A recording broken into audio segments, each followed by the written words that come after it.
عن ابن عمر رضي الله عنهما في صفة الوضوء كيف وضوء موتنو قرت رسول ربه موكسة عبد الله بن عمر الرأد فما قال ثم مسح برأسه ما مسح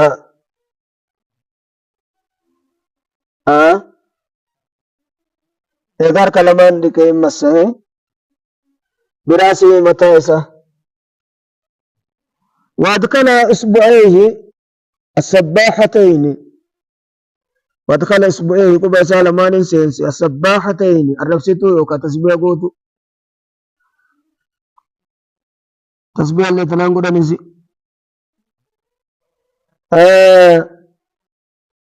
برا لمان كن سينسي ومسادي بامي وبقدو سالمان ظاهر وبنيه قريب مثال قول سنبتي أخرجه أبو داود والنسائي وساو بن خزيمة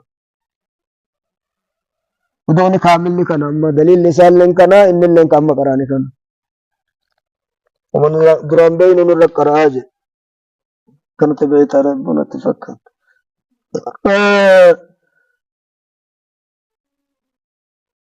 نعم بين صفة الوضوء المجزي وضوء أنا ما قرتي صلاة بقاسسو ناهي مجد واذكر الدليل على ما تقول بخاري بري تودع باب كاي تودع رسول الله صلى الله عليه وآله وسلم ثلاثا جيد باب برا كاي تودع رسول الله صلى الله عليه وآله وسلم مرتين باب برا كاي تودع رسول الله مرة جد لما اللين سنة سديه اللين سنة واجبني ومالي تكتي ترى كنو قامتي ديما يدركنا أينوي نيته ثم يسمي أتفيوتاتي ثم يتمدمد يغنى للوقتا يستنشق بشان فنيان التلفونات ويغسل وجهه ويديه تكتك أمر ويمسح رأسه مع الأذنين ويغسل رجليه مع الكعبين مرة تكتك يا صلاة كذيبة كاسوكا موضوع قروا أمته ولنقايو قبدا بشان اللي نمو طبيعي ساتي ياو قب جدو في الاركسون انتو ويجري الماء بطبعه جدو لمان ويجري الماء بشان ياو طبيعي ساتي سو جدو في الاركسون ودو انجم إسراف اللي ننتو إسراف هيتشون بشان أقماني في الرقن نقول سدي والدبر سنة ننتو لما ورد عن ابن عباس قال تودع النبي صلى الله عليه وآله وسلم نبيين وداته مرة رسول بري شرابي يا بيان ساني سامر لم يزد على هذا واني كانوا قدوب بيت كيسو دافا كأموتنو برتكاتي واجبا بيتشا بيتيمو رواه البخاري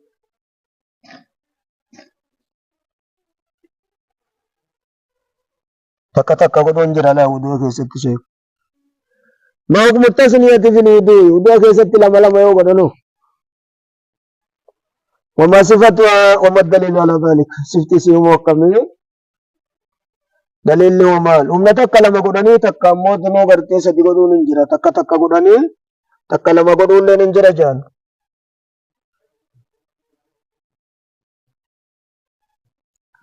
التثنية تثنية جتون أن يغسل ديكو كل واحد من الأعضاء الأربعة من وضوء فرجنة تكا موتنهم نسني على مرتين لما ديكو حكم كان جائزة بق وحكمها جائز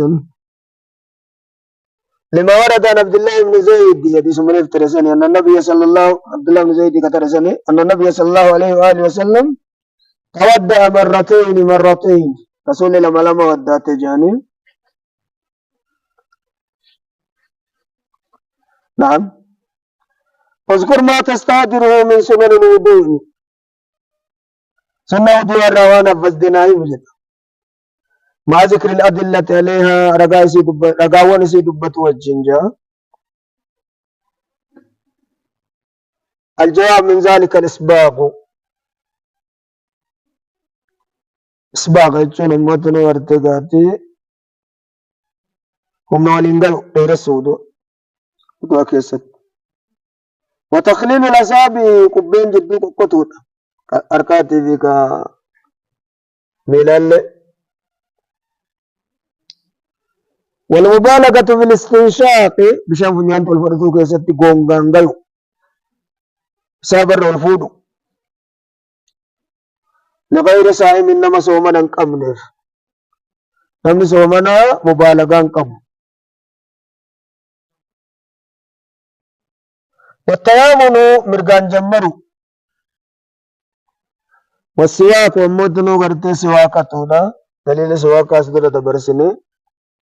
وغسل وكفين شنچلمان ديكو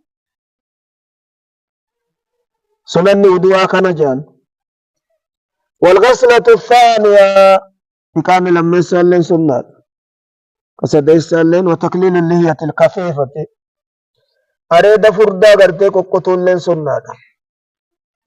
أما دليل السواك دليل اللي قافت الشيخ دليل اللي رقان سواكا فتقدم دبر الجرى. السواك مطهرة للفم مرضاة للرب. استاكو ديسد الجرى لله فالين أموتنو سيئا لأسبرا قرانه. وأما غسل الكفين شدت لمان نكون الكلمان وضوء درا فهو ما روى أحمد والنسائي عن أوس بن أوس الثقفي رضي الله عنه قال رأيت النبي صلى الله عليه وآله وسلم ارجما نرجع تودع تتو ارجع فاستوقف ثلاثا شنت لما دي سديدك أو غسل كفه ثلاثا دليل لك نجاني. وأما الإسباب والتخليل والمبالغة لغير السائل ومن الأدلة لذلك ما ورد عن لقيط بن صبرة قال قلت يا رسول الله نجي يا رجال ربي أخبرني عن الوضوء. وضوء الرناهم جنان قال ارجمان انجد أسبغ الوضوء وضوء قوتي وخلل بين الأصابع جدوك بيني قوتي وبالغ في الاستنشاق بشان فنيانت الفرطوك يستي قونغانغا يجي.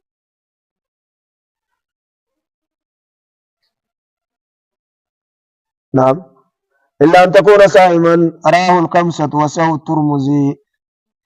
وعن عائشة قالت كان النبي صلى الله عليه وآله وسلم نبيين كه يوجب التيامن مرغان دلبوت سجالتشي سجان مرغان جمروج مال كيست في تنقله ويتداس كايت ميل مرغات دركات وترجلي ويترفين سفلة غير مرغات جمر وطهوري ويتموت نودات ورتي همنا لما كيست حركة مرغات درادك ميل مرغات درادك وفي شأنه كله حال إسا مركيست. وتأكيد الشأن جد حافظني بلفظ الكل. شأني كان لفظ كل تنكدون يدل على الأموم جد أموم الرقجل شجاع. أما تخليل اللحية فهو ما ورد عن عثمان رضي الله عنه حديث بكجة كان فيه كان يقلل لحيته ورد ساقط.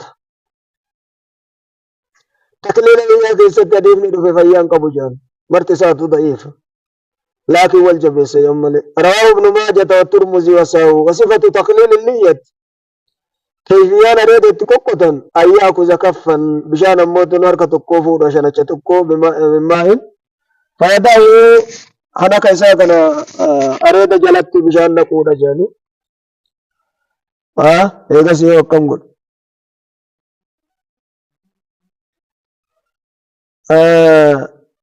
ويوريكا ريتو دجاني.